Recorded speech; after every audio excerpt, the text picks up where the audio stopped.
നവവി റഹിമഹുല്ലാഹ് അദ്കാറിൽ പറയുന്നുണ്ടല്ലോ, സുബ്ഹിന് ശേഷം ഒരാൾക്ക് ദിക്റുകൾ ചൊല്ലാൻ തൗഫീക്ക് കിട്ടുന്നുണ്ടെങ്കിൽ മനസ്സിലായിക്കോ, അള്ളാഹുവിന്റെ നിഅമത്ത്, വല്ലാത്ത നിഅമത്ത് അയാൾക്ക് കിട്ടിയിട്ടുണ്ട്. ഒന്നിക്കിൽ വിർദുൽ ലത്തീഫ്, അല്ലെങ്കിൽ ഹിസ്ബുൻ നസ്ർ, അല്ലെങ്കിൽ വിർദുൻ നവവി, എന്തെങ്കിലും ഉസ്താദുമാരുടെ ഇജാസത്തോടു കൂടിയാണെങ്കിൽ അതിന് ഫലം കൂടുതലാണ്. അവിടെ നവവി ഇമാമ് നമ്മളോട് സ്നേഹം കൊണ്ട് പറയാം, എടാ മോനെ, നിനക്കൊരു വല്ലാത്ത ഉറക്കോ വല്ല തിരക്കോ എന്തെങ്കിലും ഉണ്ട് വിചാരിച്ചോ, എന്ന് ഒരു ദിക്റെങ്കിലും നീ ആ സമയത്ത് ചെല്ലണേ.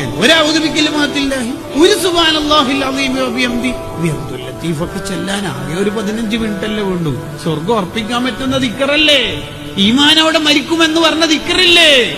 ഒരു സിഹറും ഒരു ളാലിമീങ്ങളുടെ ളുൽമും ഒരു ആയിരീങ്ങളുടെ അയിനും എല്ലാ ദീശറിൽ നിന്നും രക്ഷയുള്ള കവചമുള്ള ദിക്റുകളല്ലേ വിർദുൽ ലത്തീഫ് എന്ന് പറഞ്ഞാൽ. ഒരു 15 മിനിറ്റ് ദിക്റുകൾ ചൊല്ലണം. അള്ളാഹ് ഇഷ്ടപ്പെട്ടതിന്റെ അടയാളമാണ്.